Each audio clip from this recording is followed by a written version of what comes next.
ya kalau kita berdiri di kamar sosiologi, ya perlu untuk menjadi seorang sosiolog yang perlu melihat masalah melalui pertimbangan-pertimbangan atau kaidah-kaidah sains. Berbeda kalau kita melihat dari kacamata agama.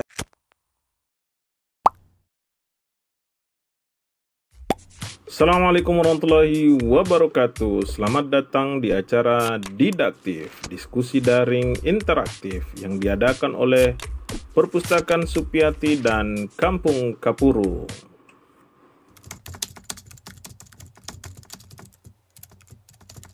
Ini menarik ternyata. Saya mengikuti juga beberapa tulisannya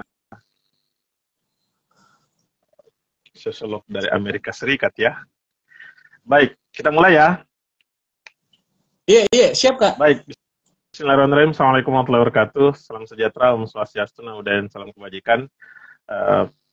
Terima kasih pada Kanda Bahrul yang akhirnya mau menyempatkan waktu untuk membicarakan tentang sosiologi imajinasi sosiologis ya, imajinasi sosiologis dari ilmu ke amal. Ini menarik judulnya, dan ini sudah hasil dari diskusi dengan Kanda Bahrul tentang bagaimana konsep imajinasi sosiologis dari ilmu ke amal. Nanti kita akan bincang lebih mendetail. Yang pastinya teman-teman silakan ikut berkomentar tentang apa yang akan dibawakan oleh Kanda Bahrul dan kemenarikannya imajinasi sosiologis itu di mana. Yang pastinya kita akan mengorelasikan antara subjek individu dengan subjek sosial. Itu poin utama. Kemudian dari ilmu ke amal, ini kayaknya lari-lari ke kajian religiositas ya. Apakah seperti itu ya? Saya patut melakukan kecurigaan dari sekarang sih, supaya ini menarik. Nah, sebenarnya imajinasi sosiologis itu apa, Kak? Sederhanakan dulu, supaya pendengar kita mudah, dan kemudian dari mana ini barang atau istilah dengan segala macam penjelasannya, dan nanti kita akan hubungkan maksud dari ilmu ke amal itu apa. Silakan Kak Bahrul. Terima kasih Kak. Sebenarnya imajinasi sosiologis itu satu termin yang diperkenalkan untuk yang saya tahu itu Kak dari Wright Mills. Jadi seorang sosiolog asal Amerika Serikat. Jadi secara teknis akademis dia yang mempopulerkan istilah demikian. Kalau kita melihat melalui karyanya itu The Imagination of Sociology, kurang lebih begitu judul bukunya itu. Sociological Imagination ya. The Sociological Imagination, betul Kak? Iya, betul. Itu menerangkan terkait suatu perspektif atau cara pandang yang dibutuhkan bagi seseorang untuk melihat korelasi antara problem-problem apa yang tadi kita andaikan sebagai subjek individual dengan problem sosiologis. Jadi Wright Mills itu merekomendasikan bagi bukan saja para sosiolog tetapi bagi kita sebagai orang yang selama ini hidup di dalam satu konteks komunitas agar memiliki semacam, makanya dia menggunakan istilah imajinasi, memiliki semacam cara pandang untuk melihat bahwa ada hubungan antara kehidupan pribadi kita dengan problem-problem sosial atau hal-hal yang tidak luput dari struktur sosial yang menjadi konteks kita hidup. Nah makanya yang saya tahu itu Wright Mills katakanlah mengimbau bahwa perlu untuk memahami jangan sampai atau jangan-jangan problem-problem individual itu sebenarnya punya konteks historisnya atau punya konteks sosiologis yang lebih besar dari hanya sekedar masalah pribadi. Karena seperti yang kita maksudkan tadi itu, seringkali masalah yang sifatnya individual ternyata itu menjadi bagian dari suatu masalah sosial, atau dia sebenarnya punya landscape yang lebih besar dari sekedar problem-problem individual.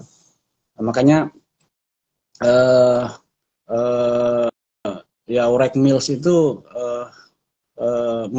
menekankan penting untuk mengkorelasikan itu dunia individual dengan dunia sosial. Kurang lebih begitu Kak. Kalau di itu sudah disederhanakan kayaknya Kak. Iya, saya nggak tahu apakah sederhana atau poinnya tidak. adalah antara individu dan sosial itu sangat berkorelasi. Hanya yang menjadi persoalan menurut Mills dengan pembacaannya Kak Bahrul, apakah sosial nantinya yang akan mengonstruk individu, ataukah kumpulan individu itu yang membentuk sosial? Atau ada konsep tersendirinya, Mills? Silakan. Kak, kalau sesuai dari apa yang saya telusuri itu, sepertinya ini, mohon maaf ini kalau mungkin bacaan saya yang kurang sampai ke soal semacam itu, terutama dari yang dipersoalkan Ulrich Mills. Sepertinya ini mesti di cross check lebih jauh bahwa Ulrich Mills itu tidak atau memang saya belum menemukan perbincangan Mills itu terkait itu ya, apa yang tadi kita maksudkan, apakah yang mana lebih dominan antara suatu struktur kebudayaan di dalam membentuk struktur individual atau sebaliknya. Tetapi dari yang saya ketahui itu justru ini lebih kepada suatu imajinasi, suatu cara pandang sebenarnya apa yang disampaikan oleh Mills itu, bahwa kita ini mesti memiliki semacam wawasan sosiologis, kurang lebih begitu. Itu yang mungkin diandaikan sebagai imajinasi, bahwa kita mesti melihat sesuatu hal itu lebih imajinatif lagi, lebih luas lagi, lebih besar lagi dari hanya sekedar perspektif empiris kita yang sehari-hari kadang masih dibatasi oleh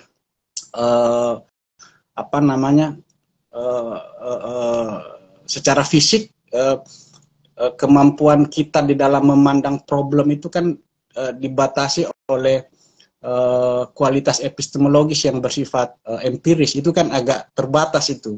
Makanya kita mesti masuk ke konteks yang lebih imajinatif, bahwa di balik apa yang tampak ini secara empiris itu bisa jadi berkorelasi dengan berbagai macam hal yang sifatnya jauh lebih luas, lebih besar lagi, bahwa di balik yang fenomenal itu ada hal-hal yang saling terhubung, saling mempengaruhi, dalam arti bukan dalam pengertian seperti yang kita maksud dunia individual membentuk dunia sosial atau sebaliknya, tetapi dalam perspektif yang diandaikan Mills itu secara problematis masalah-masalah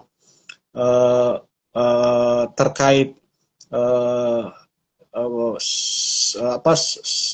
pribadi seseorang itu dia masih menjadi bagian dari masalah-masalah yang sifatnya sosial. Iya. Nice. Kurang lebih kayak begitu Kak. Semakin terpahamkan. Semoga teman-teman warganet juga ikut andil dan nantinya meminta untuk kalau misalnya ada semacam pertanyaan ataukah ya termasuk juga nantinya akan dijelaskan. Misalnya Kak Bahrul, kita supaya tidak cenderung teoretis, kadang masyarakat itu butuh contoh Jadi misalkan kalau sempat membaca juga di Kumparan, apakah itu bagian dari pembacaan dari Mills itu tentang imajinasi sosiologis? Silakan. Iya. Jadi contoh kasus misalnya apa yang kira-kira pengangguran sedang marak? Mana? Ya kalau pengangguran itu saya kira ada dua cara pandang di dalam melihat masalah itu. Misalnya dari perspektif ini misalnya dari perspektif strukturalisme misalnya. Itu seringkali melihat masalah pengangguran itu terkait dengan struktur sosial masyarakat itu sendiri. Apakah itu suatu hal yang terhubung dengan kebijakan ekonomi, dengan masalah pendapatan suatu komunitas, seterusnya dan seterusnya, atau lewat perspektif kultural yang mengisolasi masalah hanya tiba pada konteks individu, bahwa pengangguran itu bukan soal terkait kebijakan suatu institusi misalnya, tapi bisa jadi dia menjadi demikian karena soal mentalitas orangnya saja mungkin yang kurang mampu untuk mencari pekerjaan. Ya, mungkin dia selama ini dididik menjadi orang yang apa itu namanya yang disituasikan sehingga dia tidak punya dan tidak memiliki mental pejuang atau tidak memiliki kemauan yang keras untuk mengubah nasibnya dan seterusnya itu. Jadi ini soal mental atau soal struktur, kira-kira begitu. Nah, tapi kalau kita melihat problem ini dari konsep imajinasi sosiologis, saya kira itu tadi, bahwa masalah-masalah yang dialami oleh seseorang itu perlu untuk dilihat melalui kacamata yang lebih besar, dalam arti bahwa kita mesti mengacu kepada kemampuan untuk melihat dunia individual dalam korelasinya dengan dunia sosial. Bisa jadi memang problem pengangguran itu terkait dengan satu aturan main di dalam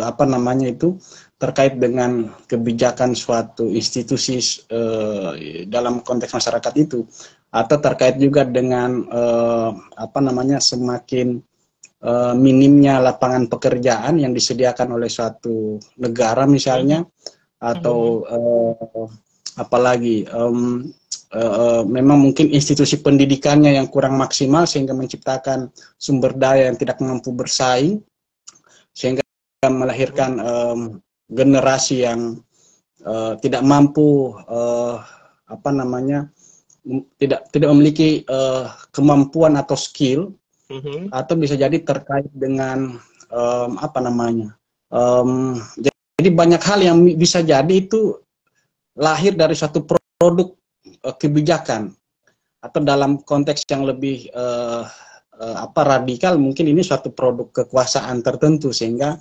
pengangguran itu bukan sekedar masalah yang dialami oleh 1-2 orang, tetapi ini ternyata masalah sosial begitu.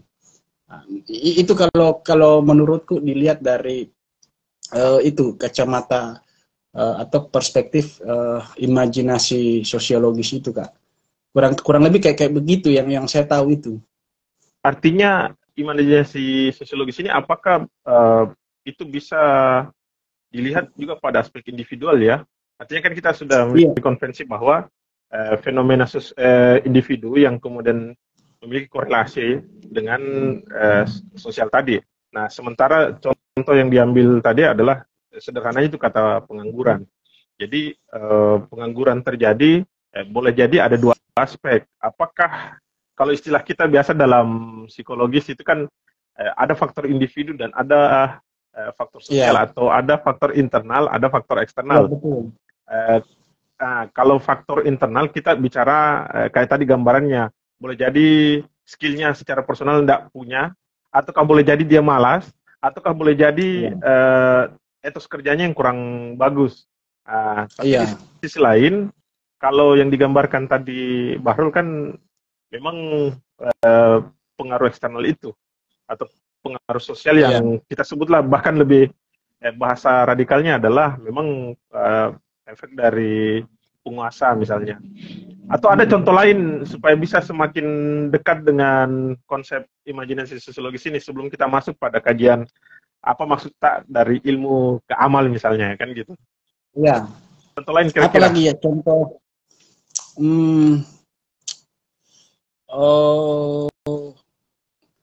atau ada mungkin konsep sejarah atau dari Mills sendiri diambil contoh di fenomena Amerika yang mungkin dari bacanya Kanda Bahrul atau lebih dekat dengan kita lah. Contohnya. Misalnya begini Kak, kasus bullying. Ini yang bullying. Saya kira perundungan perundungan yang seringkali dihadapi oleh kita ya, terutama oleh anak didik. Nah, kalau kita melihat secara empiris, itu kan problem yang terisolir dilakukan oleh person, oleh seseorang kepada orang yang lain. Tetapi secara imajinatif tidak bisa kita lepaskan bahwa si pelaku ini kan bagian dari satu komunitas yang menjadi tempat dia selama ini mengalami sosialisasi kalau dalam konteks sosiologi. Apa itu sosialisasi? Proses pembelajaran seumur hidup yang dialami oleh individu di dalam rangka untuk menginternalisasi nilai-nilai yang beredar di sekitar dirinya untuk dia tanamkan menjadi perilaku dan seterusnya itu. Nah, kasus bullying ini kalau kita melihat kasus-kasus yang sifatnya katakanlah sifatnya kasuistik, terjadi di sekolah A, terjadi di sekolah B. Ternyata kalau kita melihat berdasarkan data-data misalnya, itu ternyata menjadi masalah sosial masalah sosial. Artinya ini bukan soal yang di mana problem itu ada pada diri individunya itu, melainkan ini mungkin ada problem yang secara sosial itu mempengaruhi kehidupan si pelakunya itu sendiri sehingga dia bisa sampai bertindak seperti itu. Nah, ini yang saya kira yang menjadi poin utama dari konsep Mills itu, bahwa kasus-kasus yang sifatnya partikular itu atau dalam bahasa akademis sifatnya kasuistik itu ternyata bukan soal individual, tetapi itu soal sosial. Perlu kita melihat korelasinya dengan kehidupan yang lebih besar dari hanya sekedar fenomena individual si pelaku itu. Itu contoh ya, saya kira. Atau contoh yang lain misalnya kita sering mendapati masalah di mana dari masalah itu kita mengatasnamakan oknum misalnya.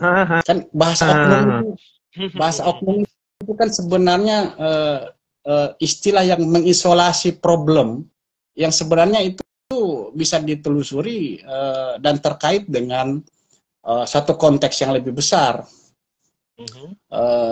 Jadi ini bukan oknumnya yang bermasalah, tetapi bisa jadi ada suatu hubungan yang lebih dari sekedar masalah-masalah yang dialami oleh oknum itu, yang menjadi sebab-sebab mengapa oknum itu berbuat. Ternyata bisa ditelusuri sampai ke soal misalnya kasus apa sih yang seringkali diatasnamakan melalui kata oknum itu.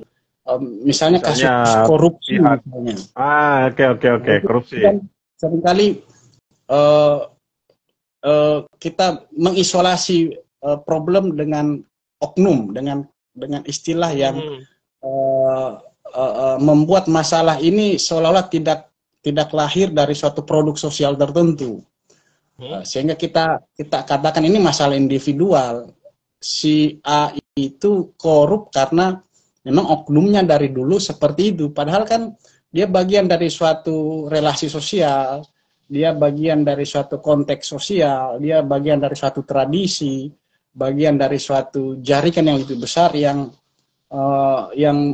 membuat dia bisa seperti itu. Ada pengaruh timbal balik antara mungkin ini baru kita bisa kaitkan dengan yang kita maksudkan itu, Kak, bahwa ada intervensi atau sebaliknya antara kehidupan sosial dan kehidupan struktur individualnya, sehingga saling mempengaruhi. Jadi seringkali seseorang itu kan dibentuk oleh latar belakang kebudayaan, latar belakang tradisi, latar belakang pendidikan, latar belakang keluarga, seterusnya dan seterusnya kan. Itu kan medium-medium sosialisasi yang membentuk cara berpikir, cara bersikap, sampai kepada tatanan mental seseorang, sehingga dia bisa berbuat seperti ini bukan karena inisiasi pribadinya, tetapi itu ada hubungannya dengan masa yang lebih besar dari kemampuan dari pribadinya itu sendiri, seperti itu. Nah, kira-kira kayaknya begitu yang saya bisa sampaikan, Kak. Dari Nyanta. Oke, poinnya sudah didapat. Jadi memang tidak bisa ditampik bahwa selama ini misalnya kita menganggap bahwa ini adalah persoalan individu, justru bisa menjadi ini adalah bagian dari persoalan sosial karena dia memiliki korelasi atau hubungan. Ini lagi bermasalah lagi sinyal. Sorry, Kak, ketindis. Oh, gitu ya. Jadi memang tidak bisa ditampik bahwa hal-hal yang berdampak tanda petik ya kita sebutlah buruk misalnya pada individual dan pada individual yang lain itu boleh jadi menjadi persoalan sosial gitu. Kurang lebih penggambarannya tadi Kabarul seperti itu. Cuma saya kalau misalnya apakah ya silakan. Ya kalau Mills itu sendiri ini, Kak, dia mengingatkan bahwa ada dua elemen penting itu di dalam konsep yang disebut imajinasi sosiologis itu. Pertama itu terkait dengan kemampuan kita di dalam melihat problem individual dalam kaitannya dengan masalah sosial. Itu satu elemen yang dinyatakan oleh Wright Mills itu. Kedua, karena ini saya katakan tadi bahwa ini yang dimaksud imajinasi sosiologis itu sebenarnya mengacu kepada kemampuan untuk melihat dunia melalui suatu kacamata sosiologis, bahwa tidak bisa kita isolasi masalah pribadi dari satu konteks masyarakatnya, begitu. Nah, karena itu Mills menyatakan elemen yang kedua itu adalah kemampuan seseorang untuk melihat suatu masalah ke dalam konteks historisnya atau di dalam konteks sosialnya, bahwa masalah itu tidak lahir di dalam satu ruang hampa, dia pasti punya jalan ceritanya. Dia pasti punya narasi historis atau bahkan memiliki sebab musabab yang terkait dengan semua itu, sehingga tidak bisa diisolasi masalah itu secara mandiri. Dia pasti terikat atau terkait dengan hal-hal yang berada di sekitar masalah itu. Itu sih dua elemen penting itu kalau yang saya temukan dari Wright Mills itu. Dari imajinasi. Semakin menarik. Kira-kira begitu, Kak. Menarik. Iya. Hanya misalnya gini, saya tertarik dengan poin kedua, bahwa kemampuan suatu masalah individu itu sangat dipengaruhi tentang, boleh jadi historikalnya, kebudayaannya, boleh jadi agamanya. Nanti kita hubungkan dengan korelasinya dari ilmu keamal. Saya mau bahas tentang, mohon maaf, minuman keras misalnya, alkohol lah kita sebutnya, alkohol. di beberapa daerah itu sangat membantu. Misalnya kita sebutlah di NTT, bahkan mereka menjadikan itu sebagai minuman oleh-oleh, gitu kan? Iya. Jadi di sisi lain ada individu yang menjadikan itu sebagai suatu hal yang ya bisa jadi ini memberikan keuntungan pada aspek yang lain. Tiba-tiba kaum agamaan justru menganggap itu sebagai suatu hal yang bertentangan. Nah, sosiolog melihat ini gimana kira-kira, Bahrul? Pertama, menurutku mesti kita apa namanya bedakan kebenaran di dalam sosiologi, ya, atau kebenaran dalam perspektif secara umum ini Kak terkait sains, dengan kebenaran normatif seperti yang ditemukan di dalam agama atau yang lain saya kira. Karena dua dunia ini punya dasar yang berbeda-beda secara secara epistemologis. Di dalam epistemologi itu kan terkait dengan alat pengetahuan, terkait dengan basis metodologi, nilai kebenaran, dan seterusnya. Itu dua hal yang berbeda, sehingga seringkali memang terjadi pertentangan antara cara pandang, misalnya antara sosiologi dengan agama itu sendiri. Iya, sehingga ya kalau kita berdiri di kamar sosiologi, ya perlu untuk menjadi seorang sosiolog yang perlu melihat masalah melalui pertimbangan-pertimbangan atau kaidah-kaidah sains.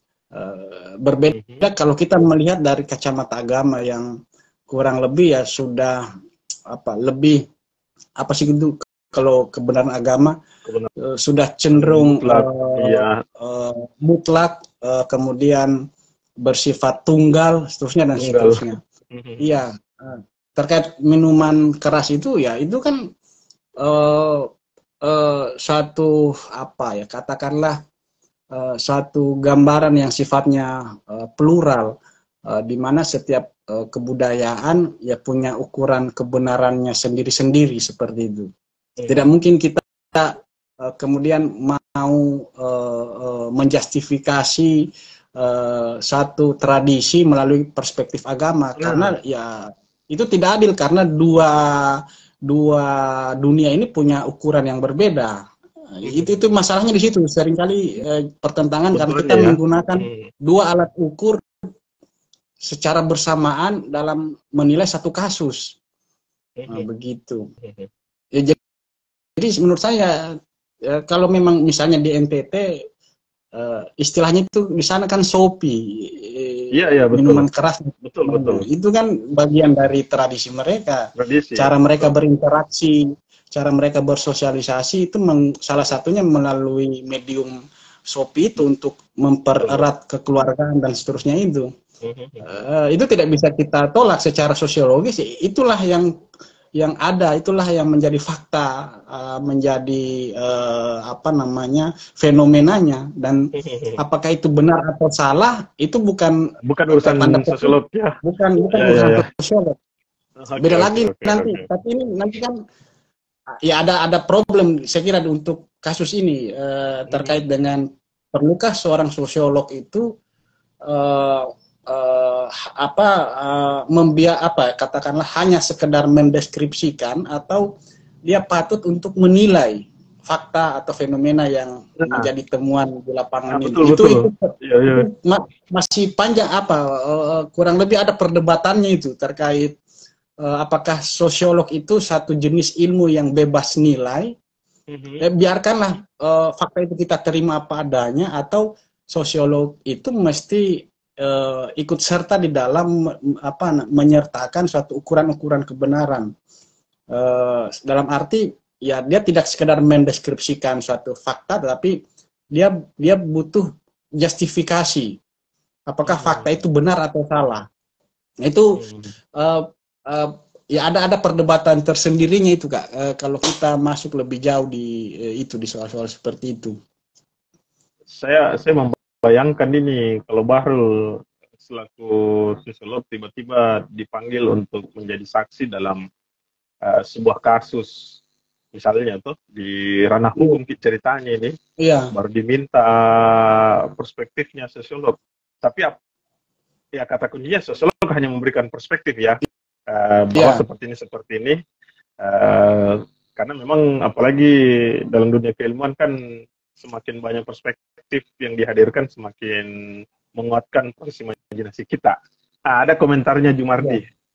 Kalau dunia One Piece, Sake mempersatukan nakama. Wih, ini penggemar One Piece ini yang berkomentar ini. Lanjut, Bahrul. Kayaknya semakin menarik ini.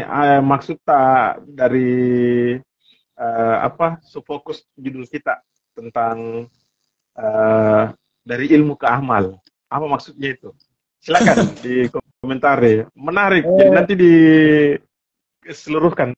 Silakan. Itu kan sebenarnya jika celetukan yang tidak punya dasar. Waktu kita diskusi melalui WA. Iya. Judulnya apa ya? Kira-kira judul yang kurang lebih menarik untuk kita diskusikan. Tapi kan itu satu hal yang belakangan saya kira cukup penting untuk dibicarakan, karena saya kira ini terkait dalam konteks disiplin keilmuan apapun, itu kan tidak mesti berhenti hanya di dalam dunia teoritik, saya kira. Melainkan dia mesti diamalkan, dia mesti dikorelasikan dengan praktik dalam praktik sehari-hari. Saya kira bagaimana ilmu itu punya sumbangsi yang lebih konkret dibandingkan hanya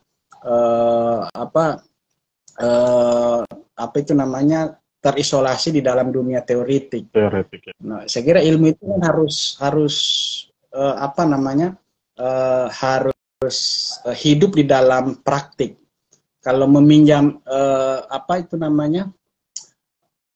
dalam Islam, saya kira prinsipnya itu menurut saya jelas itu, bahwa ilmu itu amal, saya kira. Itu dari situ barangkali inspirasinya, bahwa belum iya kan, kalau yang saya tahu kan begitu Kak. Jadi ilmu itu amal.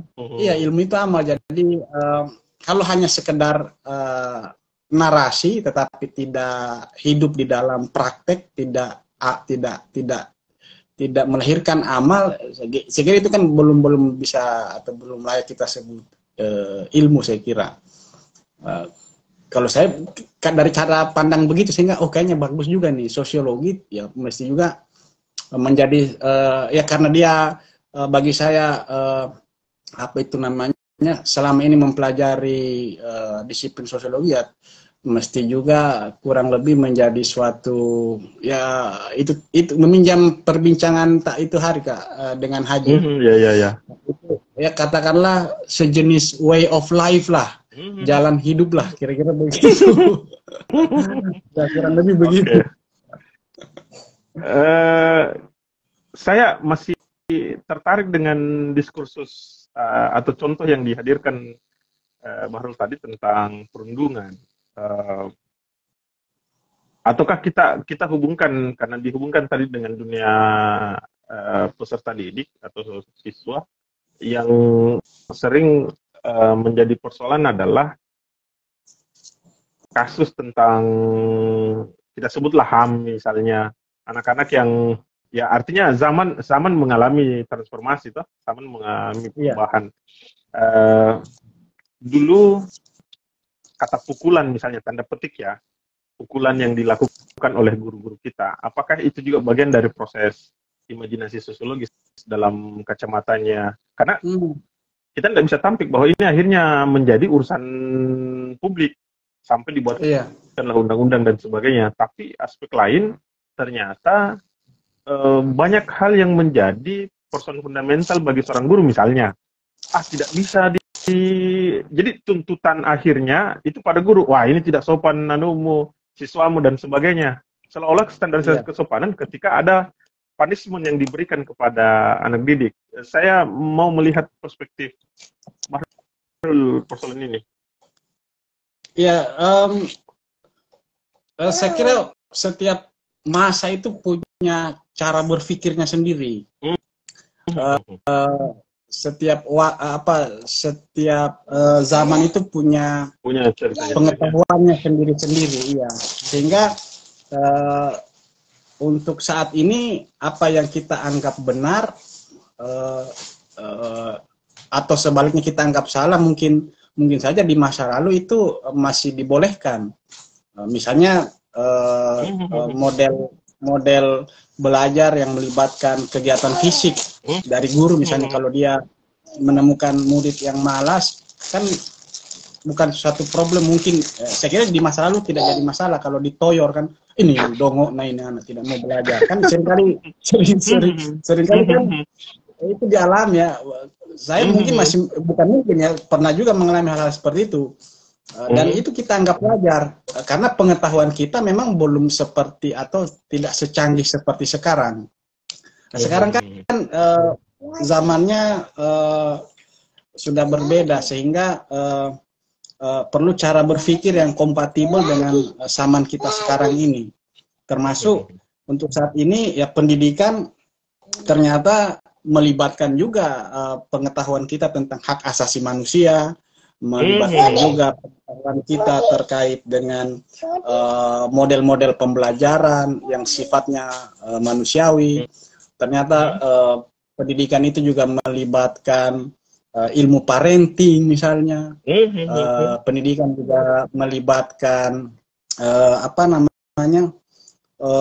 tentang apa istilahnya itu Kak?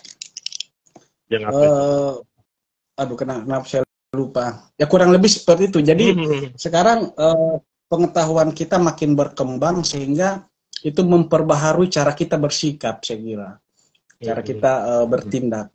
Nah di masa lalu mungkin itu untuk konteks di masa lalu itu dibenarkan dan dianggap wajar karena pengetahuan kita belum secanggih seperti sekarang ini. Dulu konsep belajar itu saya kira satu konsep di mana orang tua itu betul-betul mempercayai guru sebagai orang yang diberikan kepercayaan penuh untuk mendidik anak, sehingga apapun yang dilakukan guru tidak jadi masalah oleh si orang tuanya. Jadi kalau gurunya mau mau memperlakukan muridnya berdasarkan caranya sendiri, itu tidak jadi problem karena kepercayaan terkait guru itu betul-betul di mata orang tua itu seperti itu. Nah sekarang kan konsep tentang itu kan berubah, saya kira. Sehingga ya masih ada saya kira orang tua yang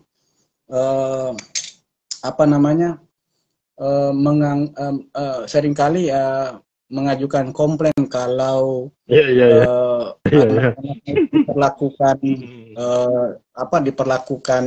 diperlakukan semena-mena.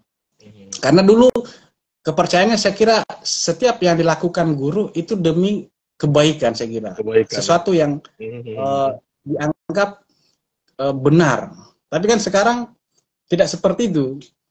Belum tentu apa yang diperlakukan guru mewakili apa yang dianggap sebagai kebenaran, ya, apa yang dianggap layak untuk si anaknya itu sendiri. Nah itu saya kira yang berbeda untuk saat ini, sehingga ya itu tadi saya kira setiap masa punya pengetahuannya sendiri, sehingga itu memperbaharui cara kita bertindak. Seperti kurang lebih begitu Kak yang bisa saya sampaikan terkait itu. Nice. Saya agak keluar dari beberapa contoh yang sudah kita ambil. Saya mau meminta tanggapannya Bahrul berkaitan fenomena keindonesiaan kita hari ini, dan masih hangat saya pikir tentang kasusnya Rocky Gerung. Oh iya. Dalam kajian filsafat punya perspektif masing-masing, tapi saya butuh dalam kajian sosiologis. Gimana itu, Bahrul? Yang mana itu, Kak? Yang Rocky Gerung Yang itu banyak. Ya, diksinya yang sempat diributkan itu, yang mengeluarkan pernyataan yang di sisi lain yang melaporkan itu tidak etik lah, namun di sisi lain pada aspek yang lain ada yang menganggap bahwa sudah tonton videonya itu kan, yang ada kata sempat sekilas. Kan dia mengklasifikasikan, kita sebut ini ruang ilmiah ya, ada kata bajingan, sampai keluar ada bajingan baik dan seterusnya.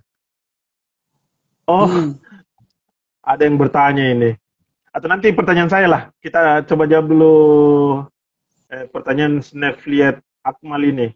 Mau bertanya Kak tentang fenomena pinjol dan judi slot online.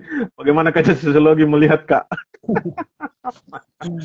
itu bagus pertanyaannya. Karena ini menjadi fenomena sosial sekarang ini. Iya. Oke, silakan Kak Bahrul. Itu strategi masyarakat sekarang ya, saya kira ya, untuk mensiasati kehidupan ekonominya, saya kira itu. Itu.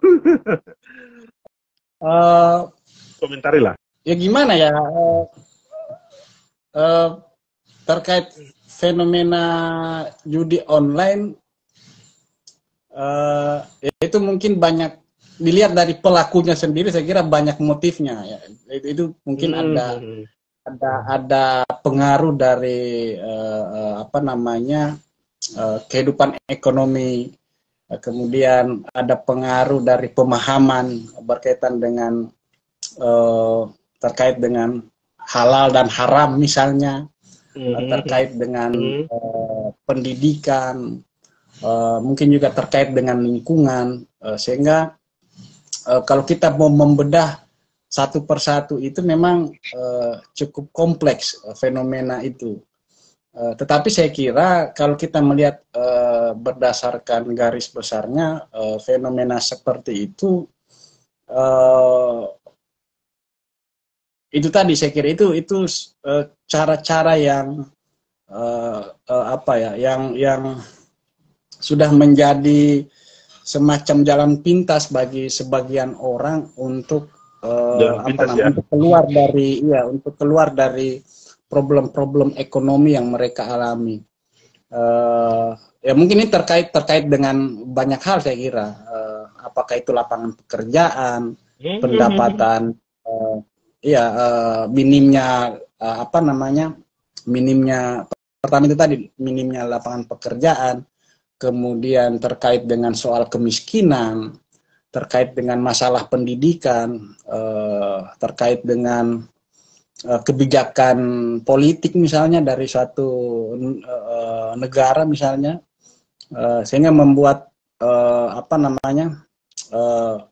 sebagian masyarakat itu yang terutama hidup di bawah garis kemiskinan itu kan ya mencari suatu cara ya, saya kira ya, suatu cara yang sehingga dengan cara itu dia bisa keluar dari masalah-masalah keuangan yang dia hadapi. Ya mau apa lagi, karena iya kan, ini kan sebenarnya problem sosial kan, saya kira. Iya.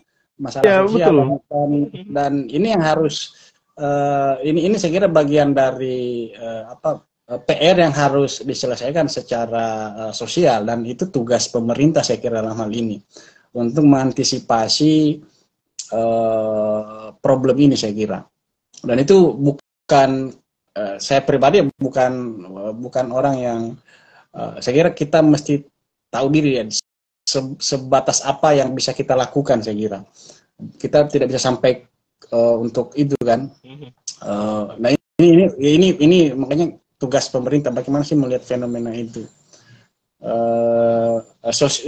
Tugas seorang sosiolog saya kira merumuskan, ya tentu dia melakukan riset dulu, membaca situasi melalui penelitian, seterusnya dan seterusnya. Dari situ dia bisa melahirkan suatu kebijakan yang bisa jadi dalam hal ini menjadi rekomendasi untuk pemerintah dalam rangka untuk merumuskan suatu kebijakan yang kurang lebih bisa berdampak kepada dalam rangka meminimalisir fenomena seperti itu. Itu sih saya kira garis besar dari kalau kita melihat apa dan bagaimana peran dalam hal ini seorang sosiolog dalam menyikapi masalah seperti itu. Iya, apa ya? Artinya gini, iya, artinya kan gini, banyak hal yang terjadi di aspek sosial dulunya, akhirnya dibawa ke dunia maya. Artinya realitas yang dulunya realitas sosial kita, beraktivitas dan sebagainya, bagaimana kita bertemu, akhirnya semua dirangkum dalam dunia maya atau kita kenal dengan dunia teknologi. Jadi kalau disebut instan ya ini cara halus saja kalau saya secara pribadi. Dan saya teringat saja dengan konsepnya siapa? Yasser tentang dromologi kebudayaan itu. Jadi ada proses percepatan yang dilakukan dengan hadirnya teknologi ini. Ya, dunia yang dilipat. Semakin menarik. Saya mau kembali pada pertanyaan saya. Nanti saya mau sambungkan pertanyaan terakhir tadi. Nanti saya hubungkan dengan teknologi. Tapi saya mau melihat saja sudut pandangnya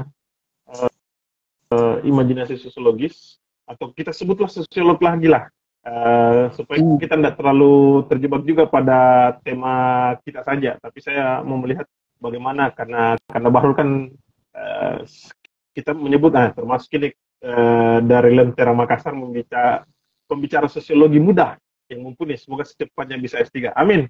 Ini harapan kita supaya banyak teman-teman nantinya yang dihadirkan oleh Kanda Bahrul. Itu tadi fenomenanya ini Ustaz ya. Kita lanjut. Fenomena apa yang terjadi pada kasus, kita sebutlah kasus dari Rocky Gerung, Bahrul. Itu tadi ada diksi yang dia keluarkan, akhirnya berdampak pada sosial. Tapi apakah dari pernyataannya dia, ataukah itu tadi yang bahasanya Bahrul, ada oknum yang ujung-ujungnya ini menarik, ini barang, akhirnya dibesar-besarkan lah dan seterusnya. Atau bagaimana pandangan sosiolog dalam melihat fenomena ini? Silakan. Kalau saya sebenarnya, kalau bahasa bahasa gampang itu ya tidak jadi masalah menurut saya. Iya, kalau menurut saya, kalau menurut bahasa gampangnya, karena saya sendiri tidak sempat melihat full bagaimana tayangannya itu, kemudian tidak begitu mengikuti apa yang lagi viral. Nanti belakangan baru ternotis ini kok ada masalah apa lagi, baru saya lihat ada masalah terkait itu ya, ada kata-kata yang kurang lebih katanya presiden. Iya, dia mengeluarkan kata-kata yang dianggap tidak pantas. Ya saya kira pemahaman kita kalau dikaitkan dengan soal etika berkomunikasi, ya saya kira itu pilihan-pilihan diksi yang kurang bijak menurut saya, kalau kita melihat dari konteks etika. Tapi kalau kita kembalikan kepada konsep kebebasan berpendapat, ini kan yang perlu kita telusuri kembali. Kebebasan berpendapat itu apakah terkait dengan pilihan-pilihan diksi atau terkait dengan kebebasan berpikir. Nah, kalau saya dilihat dari konteks kebebasan berpikir, saya kira Rocky Gerung itu satu contoh yang kurang lebih patut untuk kita ambil pelajaran dari sisi itu tadi, freedom speech itu tadi, kebebasan berpikir. Apalagi kalau misalnya itu terjadi di dalam suatu ruang lingkup yang memang mengusung itu, misalnya di dalam institusi kampus, yang memang prinsip utamanya itu adalah freedom speech dan freedom act, saya kira. Tetapi kalau dia sudah keluar dari itu yang saya kira menjadi perdebatan, karena setiap tempat terikat oleh aturan tertentu, saya kira. Ada aturan main yang berbeda-beda. Nah, makanya saya kira kalau dilihat dari konteks tempat, saya kira itu agak kurang bijak kalau dia berbicara di mana dia tidak berada dalam satu ruang lingkup yang mengedepankan prinsip freedom speech itu. Itu satu. Kedua, kalau dilihat juga dari pilihan-pilihan diksinya, ya saya kira itu kesalahan yang tidak disadari oleh Rocky Gerung, saya kira itu, atau pilihan kata yang kurang difikirkan dengan matang saat dia mengucapkan itu. Dan memang seringkali apa yang dialami Rocky Gerung mungkin pernah juga kita alami. Kadang cenderung bersemangat membuat kita itu lupa diri, sehingga pilihan-pilihan diksinya agak kurang terkontrol. Mungkin Rocky Gerung ada di titik seperti itu. Ya samalah kayak mahasiswa kalau dia demonstrasi, ketika dia mengalami waham kebesaran, kayak saya dulu kan ketika itu demo, apalagi kalau ada akademik, kita disandingkan dengan pejabat kampus, itu seolah-olah kan kita ini superhero yang kebal atas berbagai macam aturan kan, sehingga bisa ngomong seenaknya. Nah, dalam konteks itu saya kira seringkali ya saya pernah mengalami itu, lupa diri, sehingga ya itu yang kita keluarkan itu seringkali menyinggung banyak pihak, bahkan kepada orang-orang dekat kita kan. Mungkin Rocky Gerung ada di waktu itu ada di titik itu, sehingga dia kurang bijaksana di dalam memilih diksinya saat itu. Itu saya kira. Jadi kalau dilihat dari konteks freedom speech, saya kira Rocky Gerung tidak jadi problem, tetapi dari konteks bagaimana dia memilih diksi yang sifatnya pilihan-pilihan yang tepat saat mengeluarkan kata-kata, saya kira dia kurang mawas saja, saya kira itu. Iya. Belum lagi kalau kita mau masuk ke soal-soal persoalan makna ya, bajingan itu maknanya apa, soal-soal tafsir, itu bisa kemana-mana itu saya kira. Itu panjang perdebatan lagi itu kan. Ternyata bajingan yang dimaksud Rocky Gerung bukan bajingan dalam perspektif etika itu kan, tapi ya mungkin itu bajingan bahasa atau percakapan akrab antara teman ya. Bajingan ini kok bisa begitu ya, mungkin kan bisa berarti lain kalau dalam konteks seperti itu kan. Artinya kalau dari soal penafsiran, ditinjau dari semantik dan seterusnya, itu semiotiknya itu ya bisa jadi panjang persoalan. Saya kira itu. Ini yang biasanya kan digoreng-goreng kan. Iya. Kayak kasus apa dulu itu, Ahok kemarin kan. Ahok kemarin, betul. Iya. Ya, selalu saja ada legitimasi yang pasti dimainkan kalau orang sudah terjebak segala alasan akan dikeluarkan, entah benar salah persoalannya hukum lah. Sebenarnya juga alasannya Rocky Gerung kemarin itu fenomenanya, jadi ada fenomena yang kita mau lihat bahwa ternyata dia sedang membakar katanya semangat buruh, makanya diksi itu semakin dikeluarkan. Tapi itu juga yang kita bilang tadi, bahwa ada kebijakan diksi dalam pada saat kita mengeluarkannya, dan ternyata perspektif lain mengatakan buruk, perspektif lain ya wajar saja lah. Saya mulai mau masuk pada pembahasan berkaitan teknologi, karena ini fenomena kita hari ini, Mas Ali. Saya mau membahas bagaimana pandangan sosiolog atau orang-orang sosiologi dalam melihat fenomena ini. Oh, ada tanda muslim ini, sebelum masuk paling ke fenomena teknologi. Tanggapannya kan ada soal struktur sosial dalam masyarakat. Ini bagus. karena ini termasuk kasus yang diangkat oleh kalangan Muslim, tanggapannya karena soal struktur sosial dalam masyarakat, terutama dalam dunia kerja. Lebih jauh lagi, apakah sosiolog menganalisis isu-isu tentang konflik sosial antara pekerja dan pemberi kerja? Silakan. Iya, ya. Selain Marx, siapa lagi gitu kira-kira yang melihat fenomena ini? Silakan. Ya, kalau Marx saya kira kan sudah klise ya. Iya. Makanya siapa lagi gitu? Ya. Teman-teman sosiologi itu perlu membaca misalnya Dahenroff atau misalnya ini saya lupa lagi siapa satu itu ya. Atau Dahenroff dulu deh. Silakan. Misalnya Marx dan Dahenroff, kemudian tokoh-tokoh strukturalisme, terutama strukturalisme konflik itu memang menempatkan isu utamanya tentang relasi pekerja dengan pemberi kerja. Dalam cakrawala teoritik mereka itu pekerja itu sering diistilahkan dengan kelas proletar.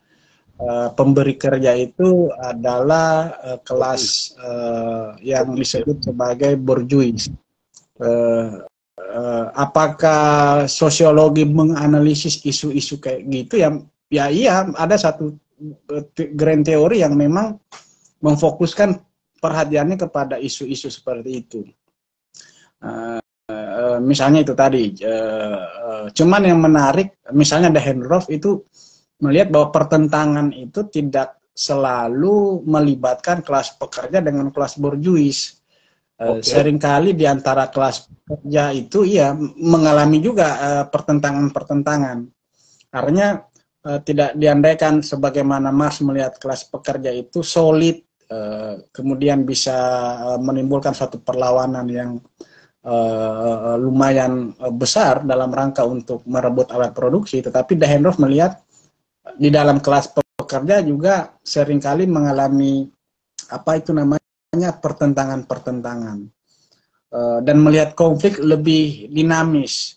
Kalau tidak salah satu tokoh yang lain, kalau tidak salah ingat yang mungkin bisa dibenarkan, seperti misalnya siapa ini, Louis Kosser kalau tidak salah, itu kan lebih perspektifnya terkait konflik itu lebih positif dibandingkan Marx yang melihat konflik itu dalam konteks negasi. Iya, kalau Kosser itu seingat saya konflik itu bermata ganda, berwajah ganda dalam pengertian bahwa dia bisa menjadi alat disintegrasi, tetapi di satu sisi konflik itu bisa melahirkan integrasi, gitu. Misalnya teknik dengan UNHAS berkonflik itu, konflik itu bisa melahirkan integrasi antara fakultas-fakultas di UNM yang dulu FBS dengan UNM teknik yang seringkali mengalami tegangan-tegangan, tapi kan UNM dengan misalnya UNHAS atau dengan kampus lain mengalami persaingan, itu bisa mengintegrasikan dua fakultas yang seringkali mengalami konflik kan. Jadi menurut Louis Kosser konflik itu bisa memecah, tapi justru di satu sisi secara internal bisa mengintegrasikan kelompok-kelompok yang mengalami tegangan atau kerenggangan secara sosial. Nah, itu perspektif dari Dahenroff, sehingga konflik itu punya nilai positif juga ternyata di satu sisi menurut Kosser itu. Ya, begitu kandang Muslim. Siapa tahu ada pertanyaan lanjutan. Saya teringat dengan kasus tadi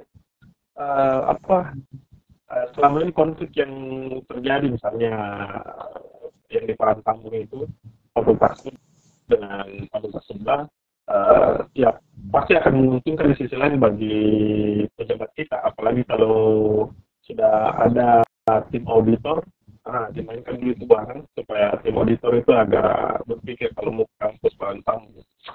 Ceritanya teman-teman begitu katanya. Betul. Kembali ke persoalan tadi tentang teknologi, mungkin bisa ditanggapi. Jadi, Iya. Ya silakan dikomentar saja lah. Kenapa itu Kak? Teknologi Kak? Agak kurang suara. Iya. Jadi maksud saya agak begini. Halo. Iya Kak. Jelas nih? Iya, jelas. Nah, artinya gini, fenomena kita kan tidak bisa ditampik lagi. Kita nggak usah dibahas tentang AI atau artificial intelligence, tapi saya mau membicarakan tentang teknologi dulu. Walaupun kita sudah tahu, memang bacaan kita dihadapkan, ditawarkan oleh Yasser beberapa kajian atau diskursus tentang fenomena teknologi yang dihubungkan dengan aspek sosial kita. Banyak hal yang dulunya, ya seperti digambarkan tadi itu, bahwa kita punya konteks hari ini yang sudah berbeda dengan masa dulu.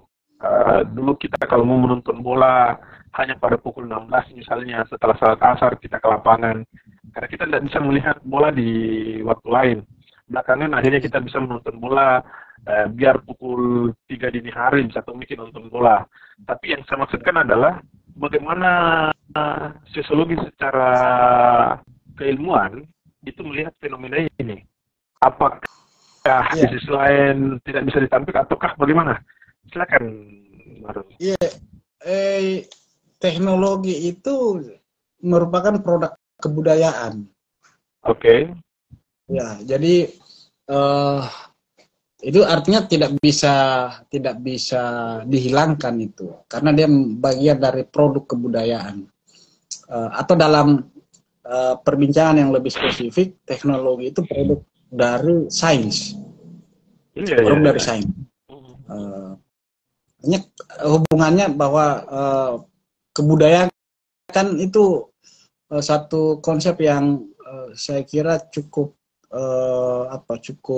besar ya, karena dia terkait sistem religi, sistem mata pencaharian, struktur sosial, sistem ekonomi, termasuk di dalamnya sistem pengetahuan, atau dalam hal ini adalah produk-produk pengetahuan. Dan untuk konteks hari ini, produk pengetahuan yang paling mutakhir itu adalah sains, dan sains itu anak kandungnya salah satunya adalah teknologi. Jadi dengan kata lain, teknologi itu tidak bisa kita abaikan begitu saja, karena dia bagian dari kebudayaan kita, dia bagian dari interaksi kita dengan masalah-masalah yang kita hadapi.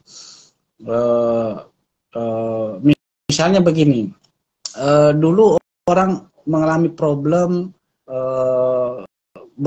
dalam konteks komunikasi, bagaimana sih caranya orang bisa berhubungan secara jarak jauh. Dalam konteks itu mereka mencari satu solusi dan lahirlah teknologi telepon, atau sebelumnya teknologi telegram atau yang lain ya, saya kira ya. Itu kan mengindikasikan teknologi itu sebenarnya produk dari cara manusia beradaptasi dalam rangka menghadapi tantangan-tantangan yang dia peroleh dari alam, dari kehidupan sosialnya, atau konteks-konteks yang lain. Sehingga cara untuk makanya fungsi teknologi itu adalah untuk mengefisienkan dan mengefektifkan cara kita, atau pekerjaan kita biar lebih cepat, lebih tepat guna ya lewat teknologi. Nah, cara manusia mensiasati itu yang melahirkan produk-produk yang kita sebut teknologi itu. Dan teknologi ini kan, teknologi yang kita maksud sini dalam pengertian yang luas ya,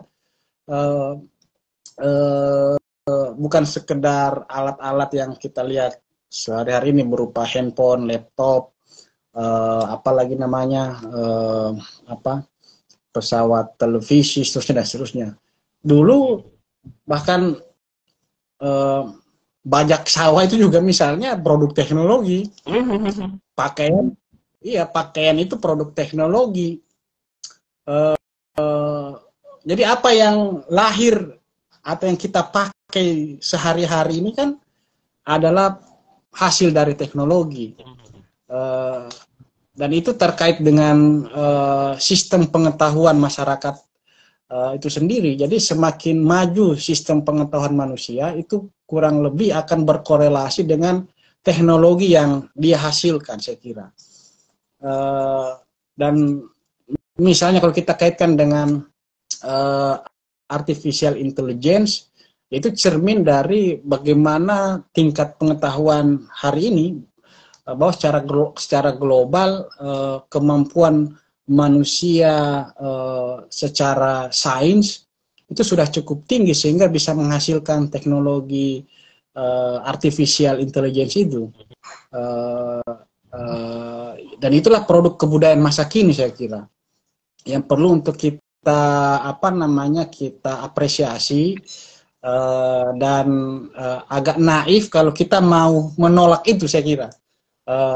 Karena saya secara pribadi cukup terbantukan itu dengan keberadaan misalnya artificial intelligence. Ya, cukup terbantukan.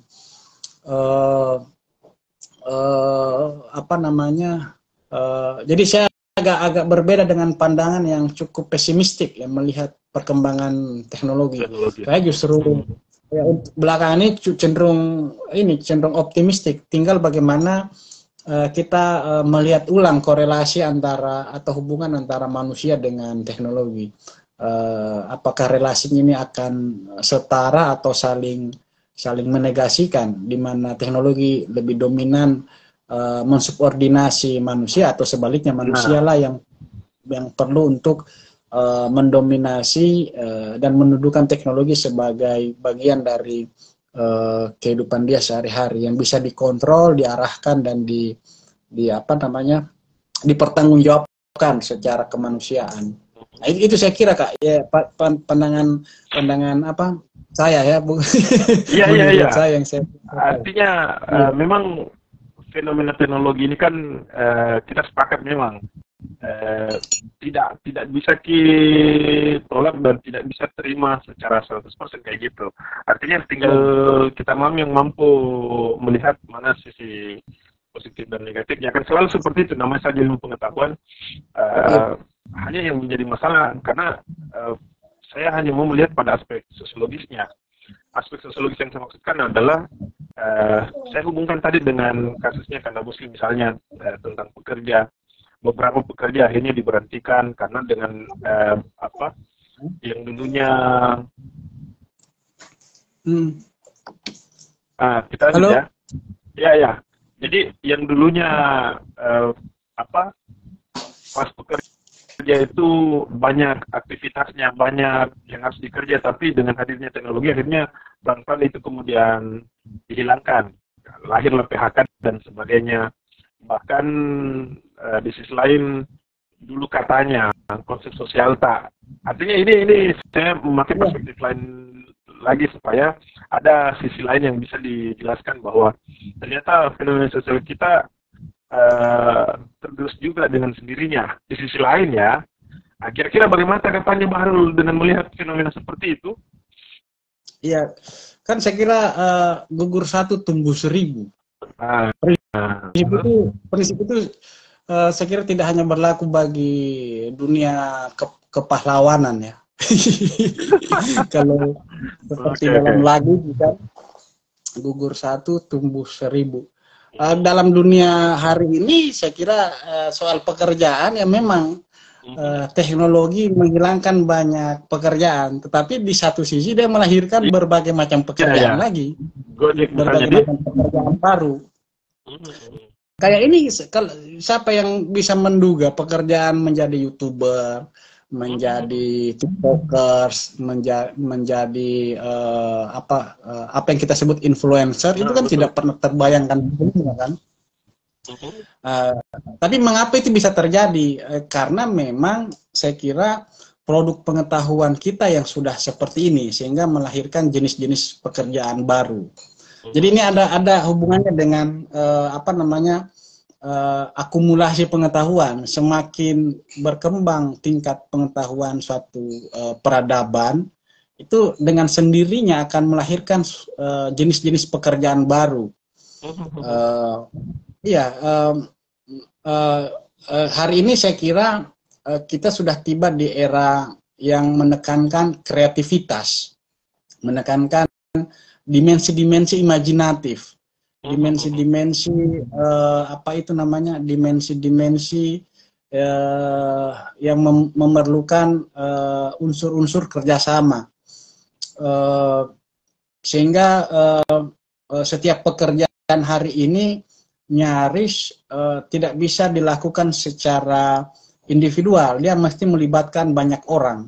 Dia mesti mengaitkan apa itu namanya, mengaitkan unsur-unsur yang ada di sekitarnya, dari berbagai macam profesi atau latar belakang pengetahuan, latar belakang pendidikan, latar belakang pekerjaan, seterusnya dan seterusnya, sehingga dari interaksi-interaksi antara itu akan melahirkan jenis-jenis pekerjaan baru, saya kira. Sekarang karena kemajuan media sosial, kebutuhan hari ini kan sampai kepada lahirnya pekerjaan yang kita sebut apa itu namanya itu, bahkan pekerjaan itu loh Kak, apa itu yang desk jobnya itu hanya berkisar dengan bagaimana memanage media sosial. Apa sih nama pekerjaan itu? Iya. Itu kan satu jenis pekerjaan juga kan? Betul. Iya. Ya, dia hanya apa sih? Editor dan sebagainya itu, kayak gitu ya. Itu kan karena perkembangan media sosial sehingga melahirkan jenis pekerjaan seperti itu, desain grafis, kemudian apalagi namanya, analis, apa sih itu istilahnya, analis, apa itu, bagaimana dia melihat peluang-peluang bisnis melalui melalui pemanfaatan media sosial, kan ada juga tuh jenis-jenis. Betul. Ada juga nama-namanya itu. Itu banyak sekali. Ada satu buku saya kira itu yang tidak saya ingat judulnya ya, tentu. Yang menjelaskan sekian banyak pekerjaan yang akan hilang di masa depan, dan itu melahirkan jenis-jenis pekerjaan baru, saya kira. Iya. Bahkan di dunia kampus pun demikian ya. Di dunia kampus pun demikian. Ada beberapa prodi jurusan yang mulai dihilangkan dan ada yang kemudian dibuka, ya termasuk prodi yang dia miliki itu Kak Alam itu adalah pembacaan realitas kita hari ini, bisnis digital. Iya, termasuk itu. Iya. Misalnya pengembang aplikasi atau pengembang perangkat lunak. Betul. Yang dibutuhkan saat ini adalah analis data misalnya. Apalagi ahli yang paling dibutuhkan juga ahli keamanan siber. Itu juga penting itu. Betul. Agar Facebook kita atau bukan Facebook sih, apa sih itu, data-data perusahaan atau data-data instansi pemerintah agar tidak jebol, tidak dibobol, ya butuh itu ahli keamanan siber. Indonesia ya. Iya, atau misalnya ahli itu Kak, anti hacker ya. COVID ya butuh ahli genetika atau apalah yang ini kan.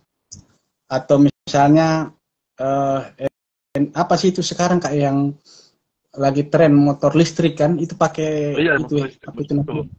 pakai baterai itu. Ya, betul. Nah, itu kan butuh ahli itu kan, ahli energi terbarukan, gitu. Itu penting itu, karena besok-besok krisis energi, ya butuh ahli-ahli yang bisa mencari peluang-peluang energi terbarukan. Asik. Iya, itu penting juga itu. Dan ini butuh saya kira tidak lahir begitu saja, ada desain ilmu pengetahuan yang ikut serta di apa namanya, ikut serta melahirkan itu, bahwa ada satu produk pengetahuan yang bakal melahirkan satu jenis pengetahuan, saya kira, suatu jenis pekerjaan. Yaitu seperti itu tadi yang kita singgung, kayak di UNM ada jurusan yang kurang lebih cukup dibutuhkan untuk hari ini, sehingga dibukalah satu prodi yang sekarang itu oleh Kak Alam sebagai kaprodinya, bisnis digital kan. Iya kan, itu kan penting itu. Iya. Nah, itu boleh jadi nanti pun akan banyak semakin digeser juga, karena boleh jadi robot akan lebih bisa mengerjakan pekerjaan itu dan manusia akan tergeser lagi dengan sendirinya. Boleh saja nanti banyak sekretaris-sekretaris yang bisa diselesaikan oleh robot-robot kita, bahkan lebih produktif. Yang menjadi persoalan sebenarnya karena banyak orang tua yang akhirnya sebenarnya dia bisa melakukan pekerjaan itu akhirnya tidak bisa. Nah, sebenarnya di situ persoalannya, karena aspek sosial. Yang pastinya bahwa ke depan, saya kira kan pekerjaan itu adalah berdasarkan analisis kebutuhan kan. Saya kira. Jadi kebutuhan masyarakat itu apa? Itu pasti melahirkan satu jenis pekerjaan. Tinggal apakah pekerjaan ini bisa menjadi semacam yang menjadi sehingga dia dimasifikasi menjadi suatu pekerjaan yang melibatkan kemampuan profesional atau tidak. Tinggal dibikinkan institusi sekolahnya, dibikinkan kurikulumnya, gitu kan. Sehingga ada lagi wilayah baru yang digali oleh masyarakat dalam hal melahirkan pengetahuan-pengetahuan yang terkait itu. Iya, apalagi kan sekarang kurikulum pun diarahkan ke sana. Semua banyak mata pelajaran, mata kuliah bahkan akhirnya dihubungkan dengan memang the death of expertise pun akhirnya betul akan terjadi karena misalnya Bahrul yang ahli sosiolog tiba-tiba akan belajar tentang teknologi pun tidak jadi masalah.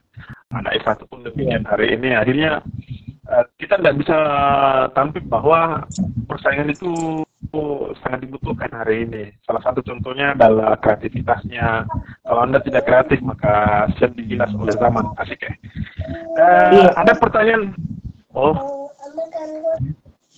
Ya lain. Iya, lain aku ini Kak. Ya, silakan. Lebih utama. Iya, sudah Kak, aman. Oke, aman. Oke, kita lanjut. Ada pertanyaan kembali dari Snefliat Akmal. Di dunia kerja industrial klasik, kayaknya kembali pada pembahasan yang tadi. Di dunia kerja industrial klasik, biasanya relasi produksi diikat oleh alat produksi, jam kerja dan surplus value. Nah, bagaimana dengan fenomena ojol yang punya motor sendiri dan tidak terikat jam kerja? Ini pertanyaannya luar biasa ini ya. Ini teman lama ini Kak. Dulu Iya. Pertanyaannya apa ojol masih statusnya buruh dan di mana letak poin? Apa ini pertanyaannya? Ini fenomena ojol. Ya, kalau industri kan, industrial klasik basisnya kan material. Iya. Industri kontemporer ya berbasis kreativitas. Ya. Menariknya begini, yang terkait dengan fenomena ojol itu bukan ojek online-nya, tetapi si penggagas aplikasinya itu yang mahal itu. Betul. Ya kan? Coba bayangkan, dia tidak menyediakan alat produksi, tidak memiliki, tidak begitu membutuhkan satu tempat kerja seperti misalnya pabrik atau kantor atau apalah istilahnya itu. Tapi dia hanya menciptakan satu aplikasi yang bisa dimanfaatkan melalui itu tadi, bagi orang-orang yang ingin mencari penghasilan melalui aktivitas ojek online itu, tinggal didaftarkan kan. Jadi dia tidak menyediakan alat kerja, tidak menyediakan tapi dia hanya menciptakan itu aplikasi. Itu kreativitas. Jadi itu yang menjadi apa itu namanya saya kira nilai lebih ya yang yang kita temui di itu dari fenomena ojol. Begitu juga misalnya aplikasi seperti Shopee, Lazada, apalagi Tokopedia, seterusnya dan seterusnya kan. Dia tidak menjadi pedagang, dia tidak menjadi apa itu namanya distributor, tidak menjadi seterusnya dan seterusnya tetapi dia menciptakan ini saja platform yang mengumpulkan itu kan, dan dia melahirkan ini suatu ekosistem pasar maya sehingga dia tinggal ya, itulah keuntungannya bukan dari ini kan, awalnya kan saya kira keuntungan itu bukan dari transaksi ekonomi tapi transaksi yang berbasis aplikasi kan, dari situ kalau tidak salah itu keuntungan. Itu anunya itu menariknya ini kan, dari bisnis model industri kontemporer sekarang yang menekankan itu tadi kreativitas dan seterusnya itu. Saya membayangkan, kita sepakat Pak Bahrul bahwa fenomena ini hanya persoalan pergeseran saja, pergeseran di mana dulunya kita mengenal orang-orang itu saja. Belakangan akhirnya kita mengenal banyak orang dengan misalnya saya adalah tukang ojol yang dulunya kita tidak kenal, baru akhirnya Anda memesan saya dan saya datang, akhirnya pembicaraan lancar dan seterusnya. Banyak yang terjadi seperti itu, banyak orang yang ternyata bertemunya karena di ojol. Ada sang mantan misalnya tidak pernah ketemu, akhirnya dia pesan, tidak ada sangka bahwa ternyata yang datang tukang ojek itu adalah mantannya. Nah, ini luar biasa nih fenomena ojol. Artinya itu yang saya bilang tadi, pergeseran tempat saja, posisi dan sebagainya. Hanya pertanyaan terakhir saya, Bahrul, itu tadi, bagaimana sosiologi membaca realitas ini? Artinya bukan kembali pada pertanyaan saya tadi, tapi kajian teoretiknya kira-kira lebih ke kajian teoretik apa dalam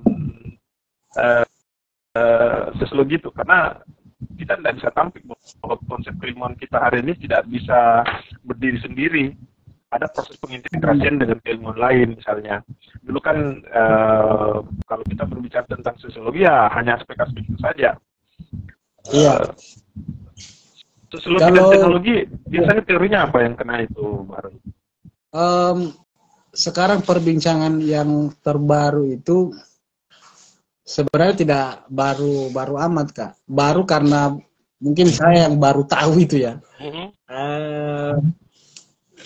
Yang mengkorelasikan sosiologi dengan teknologi itu sudah ada sebenarnya jauh-jauh hari dengan penamaan seperti sosiologi siber, sosiologi maya. Kemarin ada mata kuliah yang saya ampu di prodinya ke alam itu, namanya itu sosiologi digital. Jadi itu menghubungkan apa itu namanya disiplin ilmu sosiologi dengan perkembangan teknologi.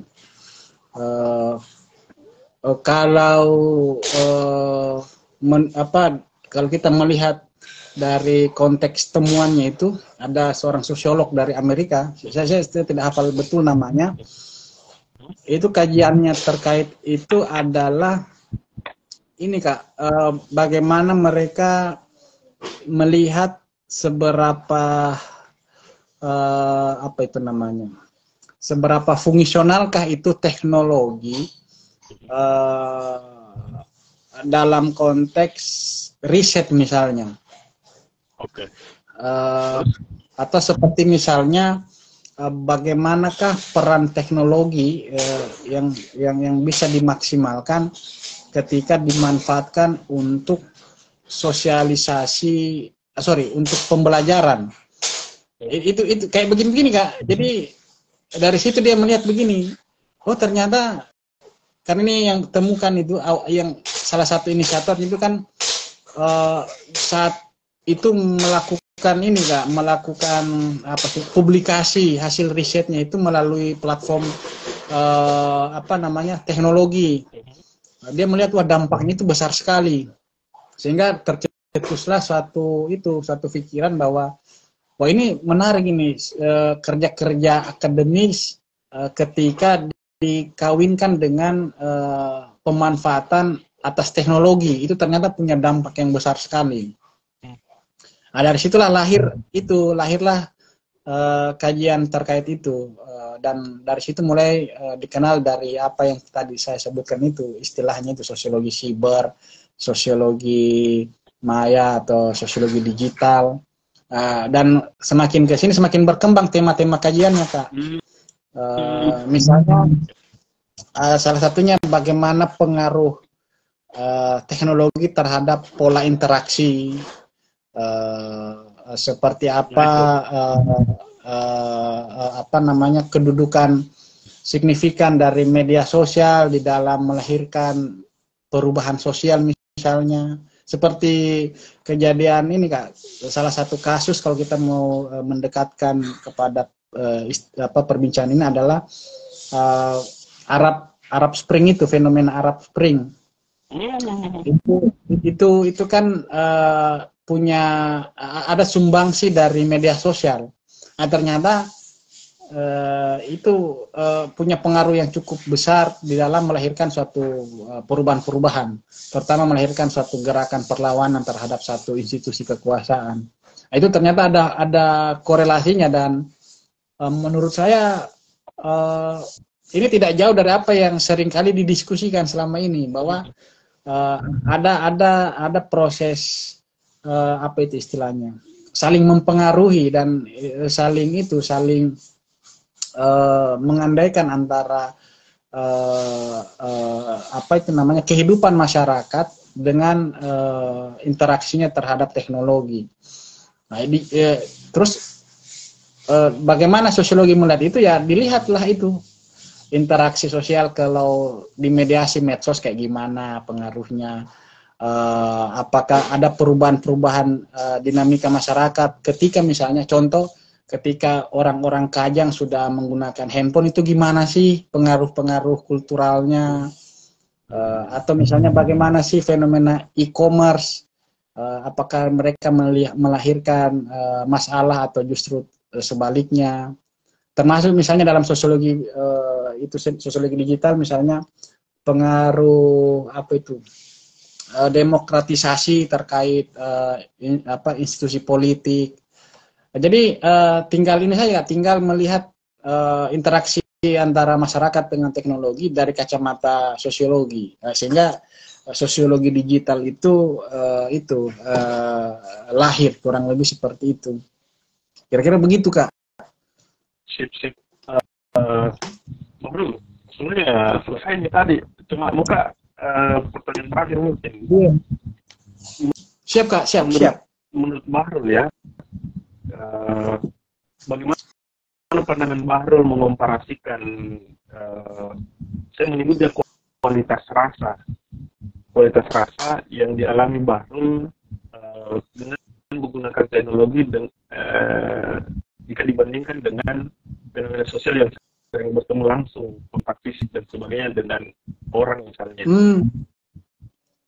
Kualitas rasa ya yang saya tanyakan, yang mana Bahrul pilih? Ini tergantung Kak, saya kira ya. Iya. Tergantung orangnya sih saya kira Kak. Kan ada orang yang, orang yang itu istilahnya apa itu, dia tipikal apa itu istilahnya physical touch. Misalnya, misalnya dia bisa apa namanya mengalami interaksi yang total kalau melibatkan pertemuan fisik misalnya atau sentuhan fisik. Atau saya kira ada kategori-kategorinya tuh, cuman saya tidak paham. Atau ada yang tipikal apa namanya, apa tuh istilahnya ya, saya kurang ingat istilahnya, tetapi hanya sekedar diberikan perhatian, apakah itu melalui sapaan say hello misalnya, itu sudah dianggap sudah dianggap interaksi yang sebenarnya, meskipun lewat dunia maya. Ada juga orang yang begitu, tidak usah harus pertemuan fisik. Atau ada 5 kalau tidak salah itu saya kira. Saya kira tergantung itu. Itu biasa ini disebut apa itu istilahnya dalam dunia percintaan, language bahasa cinta saya kira. Kita itu merasa diperhatikan dengan cara bagaimana. Ada yang lewat. Pernah dengar. Ya kan? Ada yang ya itu. Iya. Ada yang melalui juga. Iya, ada yang melalui sekedar perhatian, sentuhan, ada yang diberikan semacam pemberian, baru mereka menganggap itu adalah kasih sayang. Ada yang ada yang sekedar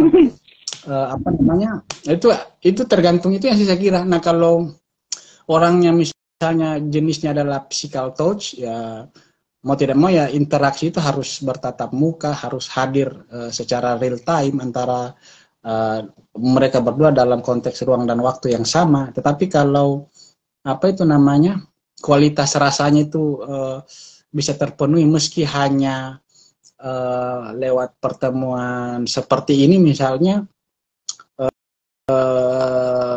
baru dianggap mewakili perasaan, saya kira tidak jadi problem. Jadi tergantung orangnya saya kira. Iya. Thank you. Itu asiknya juga. Jadi kalau istrinya orang psikolog jadi ya bisa pakai pinjam psikologi. Ya. Kan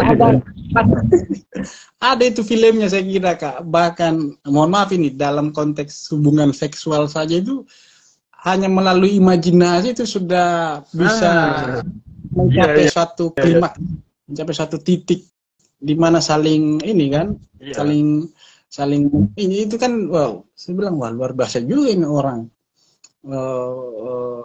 kalau bisa seperti itu kan. Kalau di filsafat kan ada istilahnya itu cinta platonis. Jadi tidak mesti kita bersatu secara fisik, tapi meski dalam dunia ide, ketika kita kesepakatan itu sudah merasa tercukupi, ya itu sudah cukup, sudah menjadi ini, menjadi sudah sudah begitulah ya. Jadi aman-aman saja kalau begitu. Siap. Jadi tergantung saya kira Kak, tergantung orangnya. Jawab. Mudah-mudahan mamanya juga nanti mau. Semoga beliau punya waktu juga diundang seperti ini. Padahal seingat saya pernah memang saya meminta ya. Semoga beliau punya waktu, sampaikan saja. Iya, pernah kita chattingan. Sudah lama, masih sebelum vakum ini di Dapit. Mudah-mudahan beliau punya waktu nanti kalau kita undang tuh. Maksudnya saya undang. Iya. Sekaligus. Iya, karena psikologi itu. Iya, dia lebih concern ke problem ini Kak, masalah-masalah psikologi pendidikan. Itu lebih menarik itu. Iya. Atau kasus apa istilahnya itu, masalah-masalah sekolah. Iya. Kayak kesulitan belajar. Paham itu kalau psikologi pendidikan.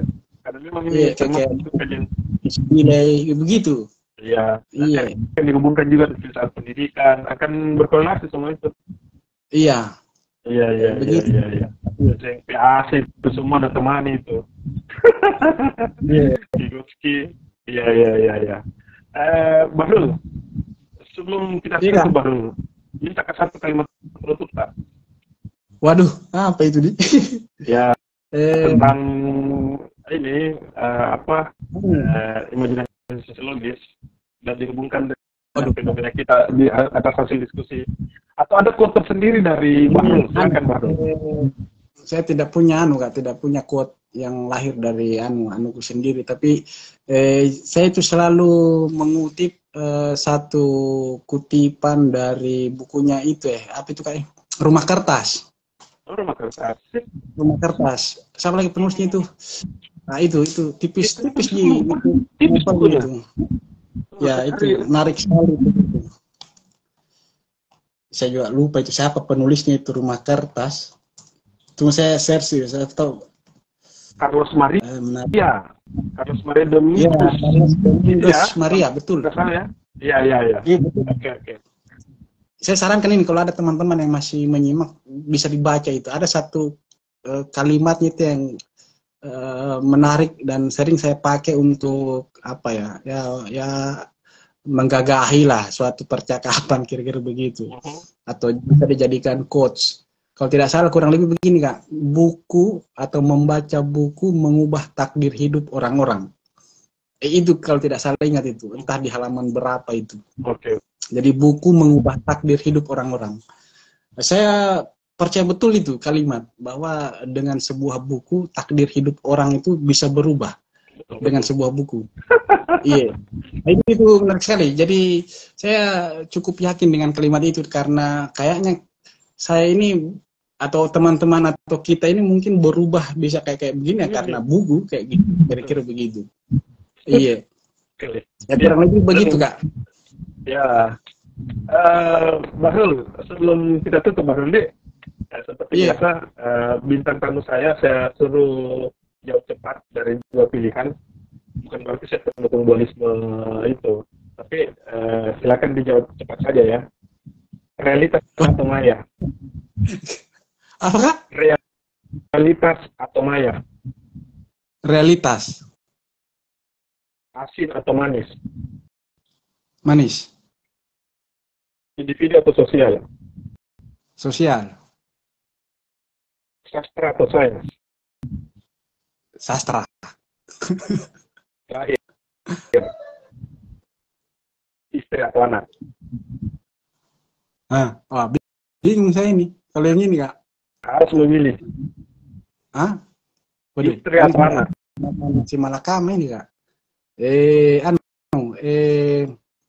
Aduh. Kayaknya istri deh. Asik. Jawaban yang paling aman ya jawab istri.